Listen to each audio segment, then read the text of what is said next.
இப்போ நீங்கள் ப்ரிவியூவில் பார்த்த இந்த டெக்ஸ்ட் எஃபெக்ட் வீடியோ தான் எப்படி எடிட் பண்ணுறதுன்னு பார்க்க போகிறோம். ஸோ இது இன்ஸ்டாகிராமில் நிறையவே ட்ராவலிங் வீடியோஸில் இந்த மாதிரி போடுவாங்க. ஸோ இது ஈஸி அண்ட் சிம்பிளாக இருக்கும். ஸோ லாஸ்ட் வர வீடியோவை ஸ்கிப் பண்ணாமல் பாருங்கள்.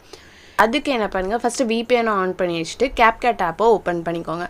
ஓப்பன் பண்ணிவிட்டு நியூ ப்ராஜெக்ட்னு கிளிக் பண்ணிக்கோங்க. கிளிக் பண்ணிவிட்டு பிளாக் ஸ்க்ரீன் வந்து ஆட் பண்ணிக்கோங்க. பிளாக் ஸ்க்ரீன் ஆட் பண்ணிவிட்டு கீழே டெக்ஸ்ட்டுன்னு ஒரு ஆப்ஷன் இருக்கும். அதை நீங்கள் கிளிக் பண்ணிவிட்டு ஆட் டெக்ஸ்ட்டுன்னு கிளிக் பண்ணிட்டு உங்களுக்கு என்ன வேர்ட் வேணுமோ அந்த வேர்டை வந்து நம்ம டைப் பண்ணிக்கலாம். ஸோ வீடியோவுக்கு ஏற்ற மாதிரி வேர்ட்ஸ் யூஸ் பண்ணிக்கலாம். ஸோ இப்போ வந்து ஏதாவது பிளேசஸ்னால் அந்த லொக்கேஷனோட நேமை வந்து நீங்கள் டைப் பண்ணிக்கலாம். இல்லைனா பீச் இல்லைனா ரெஸ்டாரண்ட் அந்த மாதிரி போகிறீங்கன்னா ரெஸ்டாரண்ட் இல்லை பீச் அப்படின்னு டைப் பண்ணிக்கலாம்.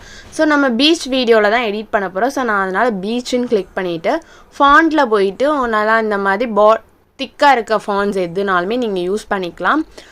ஸோ நான் வந்து இந்த ஃபாண்ட்டை யூஸ் பண்ணிவிட்டு டிக் கொடுத்துட்டு ஸோ இதை வந்து நல்லா பெருசாக வச்சுக்கிட்டேன். ஸோ இந்த அளவுக்கு இருக்கட்டும்.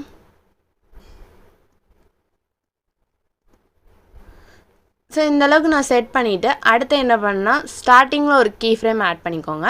ஆட் பண்ணிவிட்டு அப்படியே வந்தீங்கன்னா ஸோ உங்களுக்கு அந்த வீடியோ வந்து எவ்வளோ டியூரேஷனுக்கு வேணுமோ அவ்வளோ டியூரேஷனுக்கு ட்ராக் பண்ணிக்கோங்க. ட்ராக் பண்ணிட்டு லாஸ்ட் ஒரு கீ ஃப்ரேமை ஆட் பண்ணிக்கோங்க. ஆட் பண்ணிவிட்டு இதை கம்ப்ளீட்டாக அப்படியே ஜூம் பண்ணி ஒரு ஒயிட் ஸ்க்ரீன் வர்ற மாதிரி செட் பண்ணிக்கோங்க. ஸோ இந்த மாதிரி ஒயிட் ஸ்க்ரீன் வர மாதிரி. ஸோ இப்போ என்ன பண்ணுங்கள், ப்ளே பண்ணி பார்த்தீங்கன்னா உங்களுக்கு இந்த மாதிரி கிடச்சிரும். ஸோ பேக் வந்துட்டு இதை அப்படியே இம்போர்ட் பண்ணிக்கோங்க இந்த வீடியோவை. ஸோ இம்போர்ட் பண்ணிவிட்டு ஸோ பேக் வந்துட்டு நம்ம நியூ ப்ராஜெக்ட் தான் கிளிக் பண்ண போகிறோம். ஸோ அடுத்தது நீங்கள் என்ன வீடியோ ஆட் பண்ண போகிறீங்களோ அந்த வீடியோவை நான் வந்து ஆட் பண்ணிக்கலாம். ஸோ இந்த வீடியோவை நான் ஆட் பண்ணிவிட்டு இதில் வந்து ஓவர்லைன் கொடுத்து ஆட் ஓவர்லைன் கொடுத்துக்கோங்க. கொடுத்துட்டு இப்போ ஃபஸ்ட் எடிட் பண்ணோம்னா அந்த வீடியோவை இதில் ஆட் பண்ணிக்கலாம்.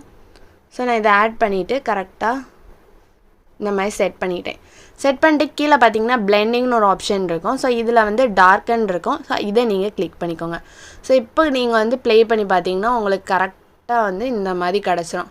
ஸோ இப்போ வந்து பீச்சுன்னு இருக்கும். ஸோ இதை ப்ளே பண்ணி பார்த்தீங்கன்னா உங்களுக்கு வந்து ஒரு வீடியோக்குள்ளே போகிற மாதிரி இந்த மாதிரி எஃபெக்ட் கிடச்சிரும். ஸோ அதுக்கப்புறம் உங்களுக்கு ஆடியோ வேணும்னா ஆடியோவில் போயிட்டு வீடியோலேருந்து ஆடியோ எக்ஸ்டெண்ட் பண்ணிக்கலாம்.